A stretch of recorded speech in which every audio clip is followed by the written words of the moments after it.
Bismillahirrahmanirrahim. Assalamualaikum warahmatullahi wabarakatuh. Kami dari kelompok 2, materi ranah asesmen pembelajaran dari mata kuliah asesmen pembelajaran dengan dosen pengampu Bapak Abdurrahman PhD, Prodi Pendidikan Sosiologi Antropologi, Fakultas Keguruan dan Ilmu Pendidikan, Universitas 11 Maret, Surakarta.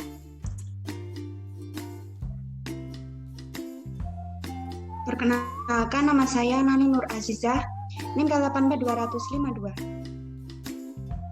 Perkenalkan, nama saya Suha Usmana Azizah, NIM K84271. Di sini ada tujuan pembelajaran dari materi kali ini, yaitu yang pertama, mengetahui dan memahami perbedaan penilaian, asesmen, pengukuran, dan tes. Yang kedua, mengetahui dan memahami jenis-jenis ranah asesmen.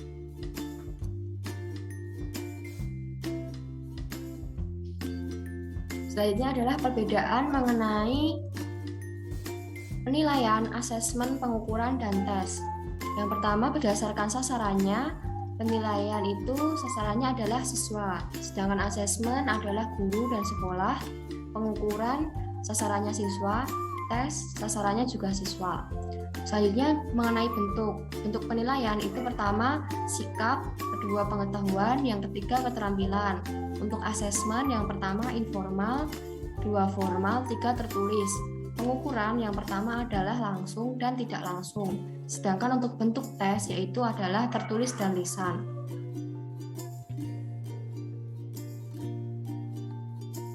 Nah, di sini ada jenis, di mana penilaian jenisnya penilaian diri, penugasan, dan proyek. Lalu asesmen ada formatif dan sumatif. Lalu pengukuran jenisnya ada kognitif, psikomotorik, dan afektif. Lalu ada tes yaitu jenisnya pilihan ganda dan uraian. Lalu di sini ada unit analisis, di mana unit analisisnya penilaian yaitu siswa. Asesmen unit analisisnya yaitu guru dan sekolah. Lalu pada pengukuran ada siswa. Yang terakhir ada tes yaitu unit analisisnya yaitu siswa.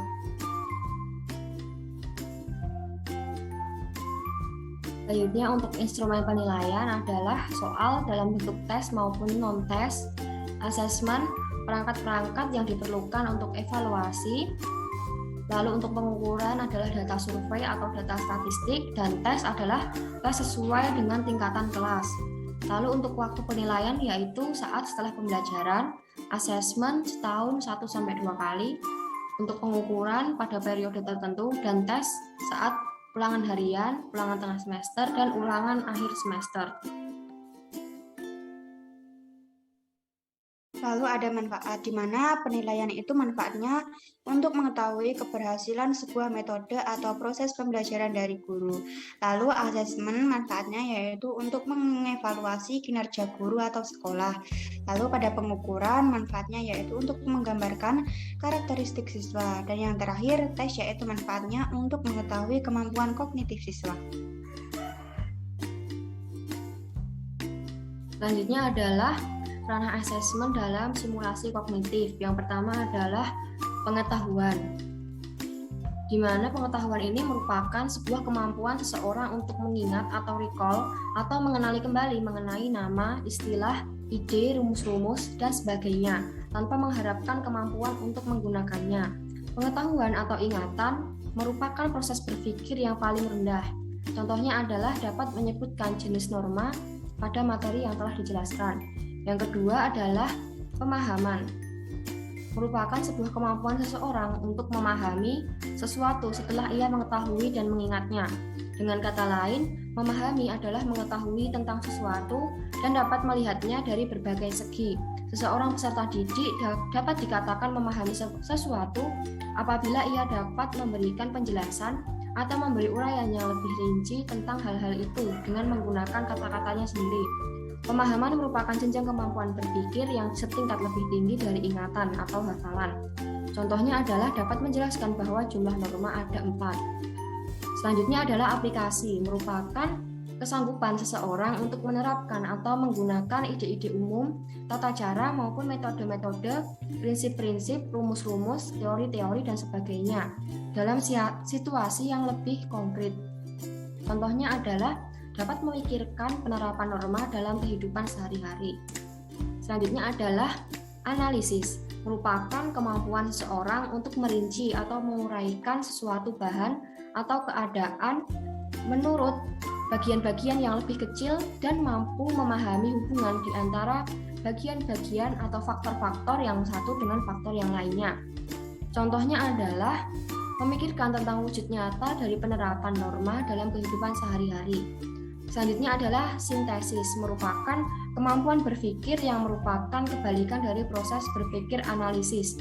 Sintesis merupakan suatu proses yang memadukan bagian-bagian atau unsur-unsur secara logis, sehingga menjelma menjadi suatu pola yang berstruktur atau berbentuk pola baru. Contohnya adalah menulis tentang penerapan norma yang sudah dilakukan dalam kehidupan sehari-hari. Dan yang terakhir adalah evaluasi, merupakan sebuah jenjang berpikir yang paling tinggi dalam ranah kognitif. Penilaian atau evaluasi di sini merupakan kemampuan seseorang untuk membuat pertimbangan terhadap suatu kondisi, nilai, atau ide. Contohnya adalah mampu memperkirakan dampak dari penerapan norma di kehidupan sehari-hari.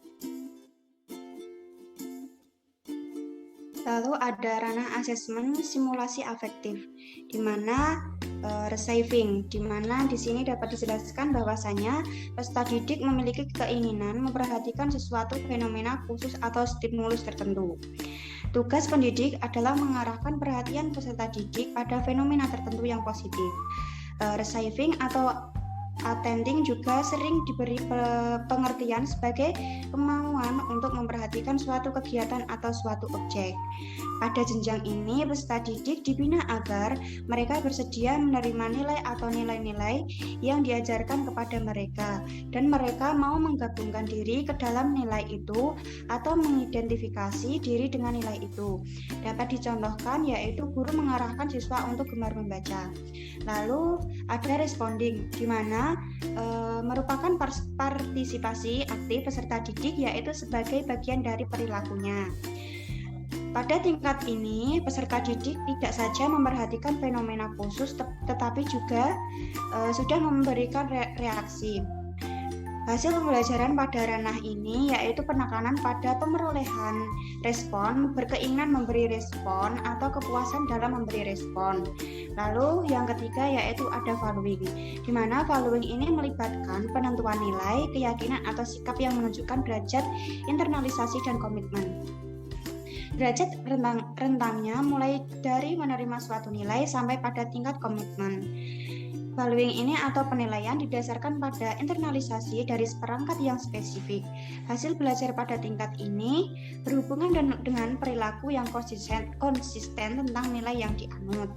Dalam tujuan pembelajaran, penilaian ini diklasifikasikan sebagai sikap dan apresiasi. Menilai atau menghargai artinya memberikan nilai atau memberikan penghargaan terhadap suatu kegiatan atau objek.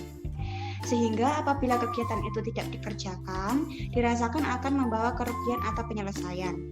Dapat dicontohkan bahwasanya yaitu adanya diskusi membuat siswa berani lama-lama terbentuk. Lalu ada organizing, di mana mengaitkan nilai satu dengan yang lainnya, di mana konflik antar nilai diselesaikan dan mulai membangun sistem nilai internal yang konsisten. Hasil pembelajaran pada tingkat ini berupa konseptualisasi nilai atau organisasi sistem nilai. Mempertemukan perbedaan nilai sehingga terbentuk nilai baru yang universal yang membawa pada perbaikan umum. Mengatur atau mengkoordinasikan merupakan pengembangan dari nilai ke dalam suatu sistem organisasi, termasuk di dalamnya berhubungan satu nilai dengan nilai yang lain, pemantapan dan prioritas nilai yang telah dimilikinya.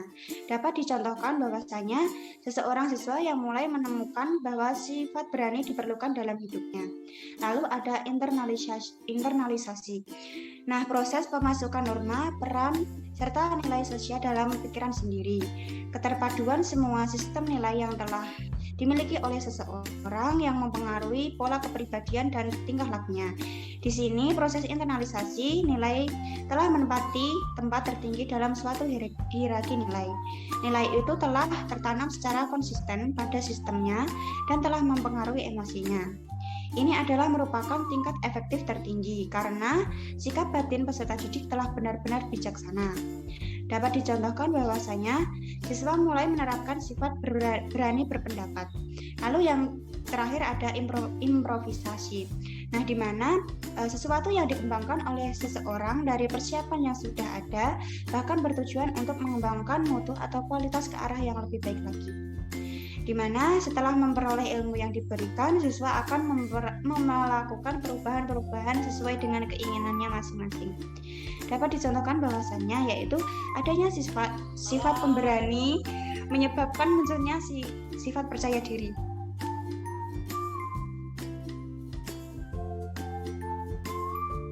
Selanjutnya adalah simulasi psikomotorik. Yang pertama adalah gerak refleks, merupakan basis dari semua perilaku bergerak, merupakan respon terhadap stimulus tanpa sadar. Contohnya adalah seseorang yang refleks menengok saat dipanggil namanya.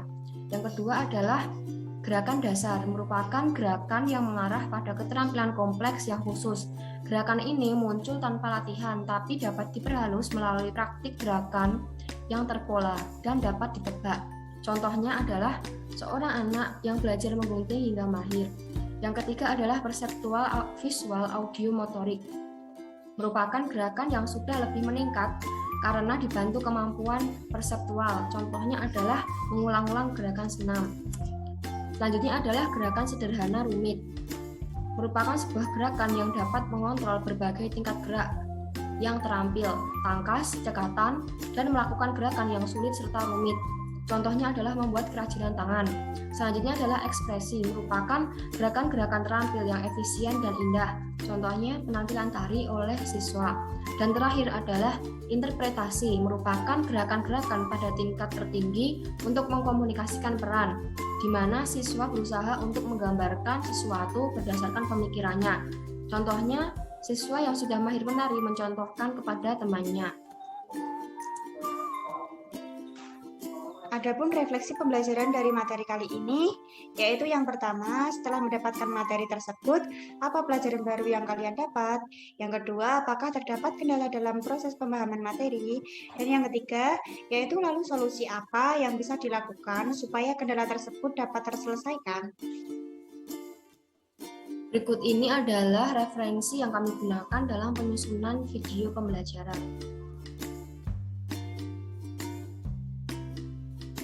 Sekian penjelasan dari kelompok kami, kurang lebihnya mohon maaf.